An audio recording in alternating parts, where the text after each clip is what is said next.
The Tide 5. 5 separate sporting topics, roughly a minute or so on each. And when the bell reminds us, we go on to the next topic. Dolphins beat Souths last night. I've only watched the highlights, like I didn't watch it live. Are you impressed with that? White Ferns have lost 6 on the trot now. Won 2 out of the last 14 games against England. Both of those dead rubbers. Tell me that does not deserve a Halbert.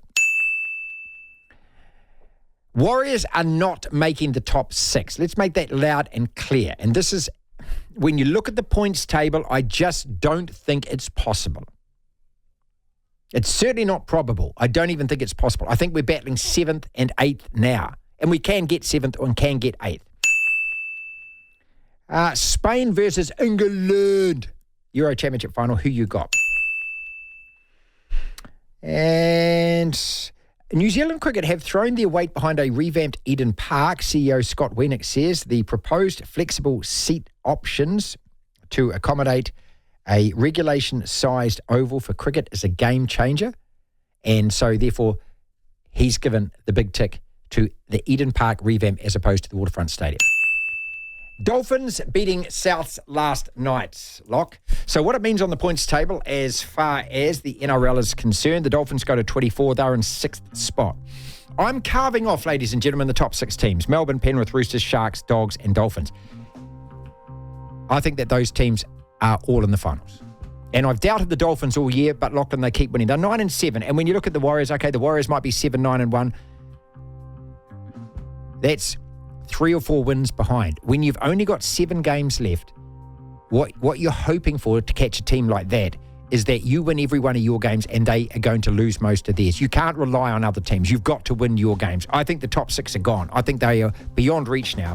It's North Queensland and Manly who are on 22 and 21 points respectively. Manly play the Knights who are on 20 points just below them in an absolutely pivotal game this weekend. But by the end of the weekend, the Warriors are still going to be 2 wins outside that top 8. With the Raiders away next, and whoever loses that game is probably gone for the season. Back to the original question, Lachlan. Are you still impressed enough with the Dolphins that you think that they are a contender here? Okay, there's a lot you've said there that I really want to have a bit of a crack at. But when you say contender, do you mean for the premiership? No, I just think for a finals place and a finals run. Well, they're a contender in the sense that they're inside the top 8. They're not going to win the premiership. No, they're not. There's only 3 teams that can.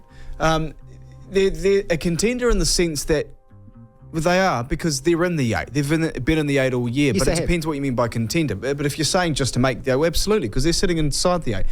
I can't believe it. I'm actually going to defend the Warriors a little bit here. I actually do not agree with anything you've just said that you can actually cut off those top 6. You can cut off the top 3. Because definitely the Storm and the Panthers. The Roosters, because they have the cattle and the experience. Everyone else, as much as they've had really good seasons, I don't think you can, for a second, guarantee that they're in the top 8.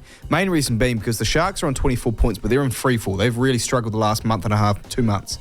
They are only 4 points ahead, 2 wins ahead of the Raiders, who are 11th.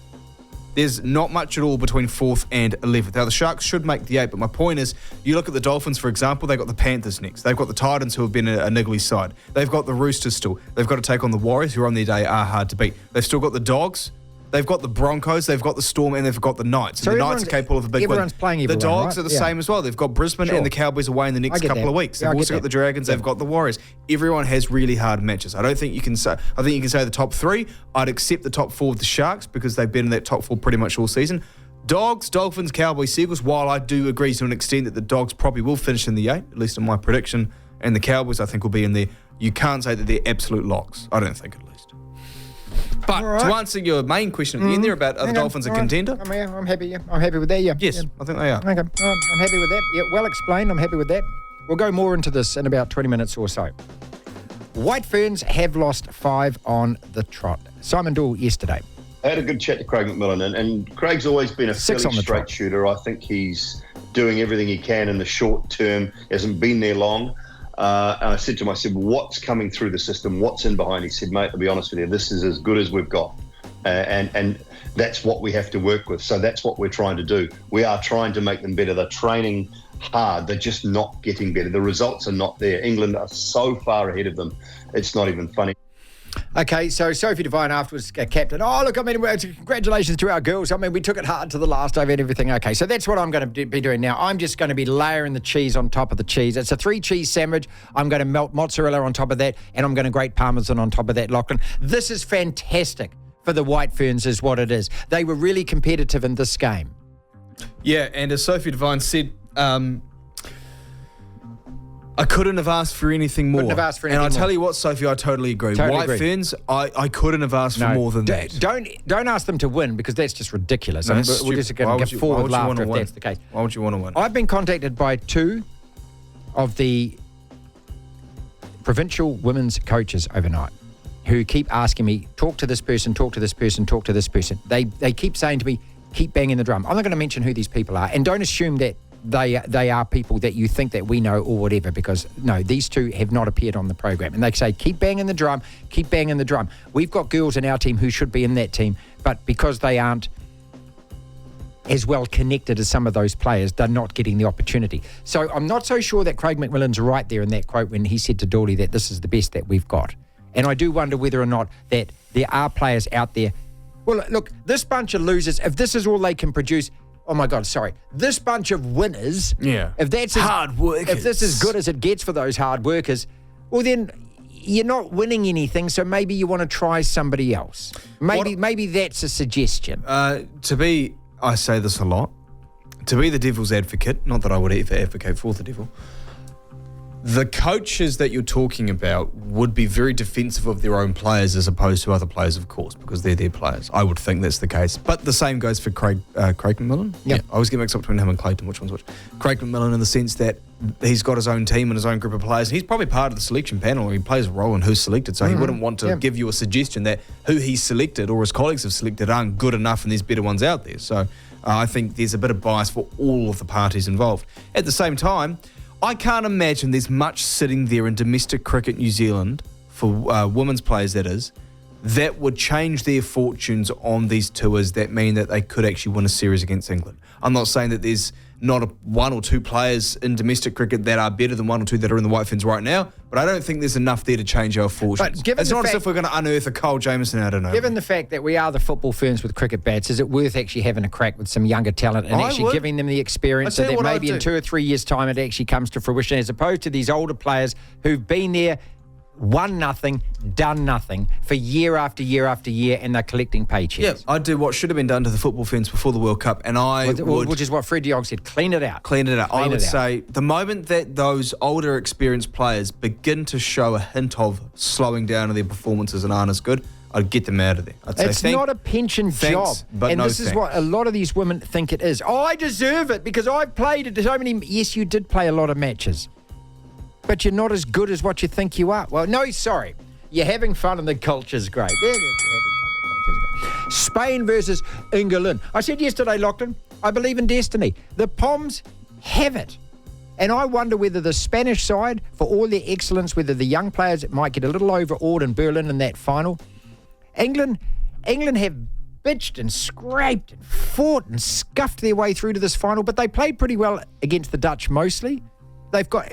If he makes the right substitutions, Gareth Southgate, again, they have got attacking power that every other team, I think, is envious of. I mean, he brought on players yesterday that changed the game. I just think that there is a thing called momentum, and there is a thing, it's our time at these tournaments. And I've never felt this way about this England team. I've always thought, you're not good enough, you're going to get caught out. Right now, I think they go in absolutely even Stevens with that Spanish side. Well, I don't know. It's because their attendance burgled their way to the stage, but they were the better side against the Netherlands yesterday. Spain are a better team. They've performed better and they've been better for longer. It does feel a lot like the European Championship final of 3 years ago, where Italy were the better side. Their form heading into the tournament was much better. They'd been better during the tournament. They felt like a more seasoned, well-structured team as opposed to England, who, again, have a handbrake on them that needs to be taken off, which has, to an extent, the last game or two, because subs have been made when they should have been made. Yep. Well, congratulate the coach for that. Yeah, congratulate. Well, yeah, but it took them a while to get there. But at the end of the day, all that matters is that they're in the final. All that matters is that they win the game. And however they do that, whether it's they get a niggly goal in extra time, whether it's that it goes to penalties and Jordan Pickford can save some shots. That's all that matters. Nothing really matters about how good you look. No. It doesn't matter about how much you want to teach the world how to play rugby. Yeah, That doesn't matter. All that matters is that you are the team on the top of the podium lifting the trophy at the end of it, because in 20, 30 years' time, history remembers you as the winners, not the best-looking team. History remembers that the All Blacks won the World Cup in 2011, ladies and gentlemen. Not how we won it.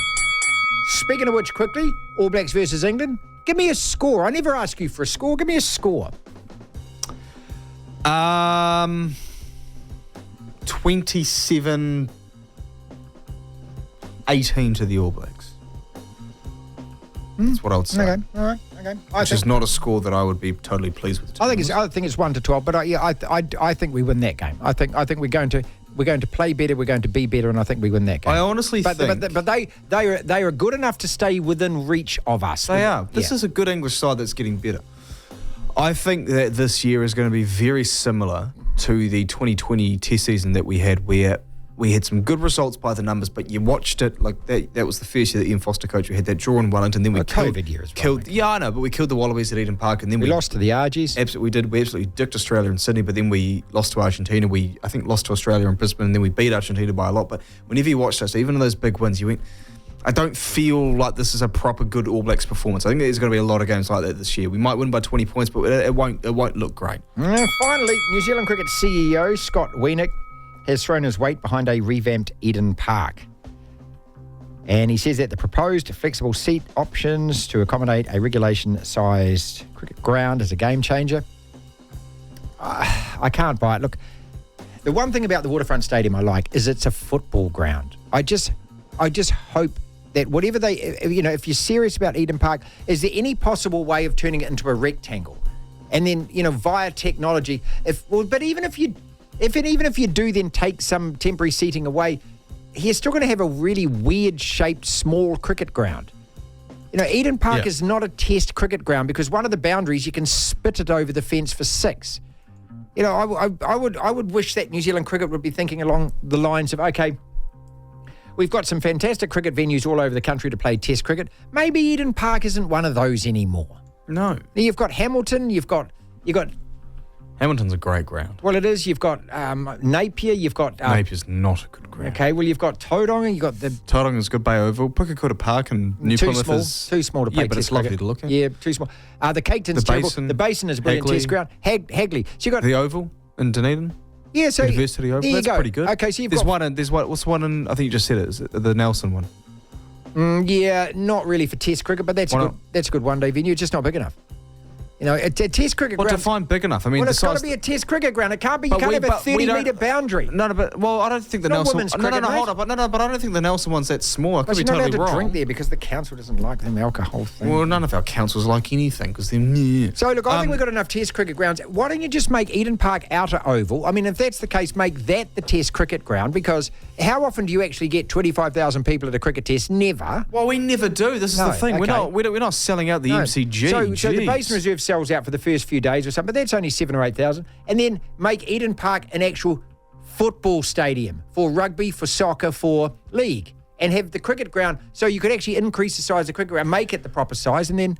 Or... You can't have a combined rugby and cricket ground. It doesn't bloody work, It doesn't work. So you do one of two things in Auckland. You do Eden Park, but turn it into a rugby and a football stadium and have a cricket oval somewhere else, whether that's, I don't know, build... Wasn't there talk about one in Victoria Springs? Park? Western Springs. That'd be a great idea. Why not? Okay. And if you don't want to do that, build the Waterfront Stadium, bulldoze Eden Park and turn it into a cricket oval. Yeah, all right.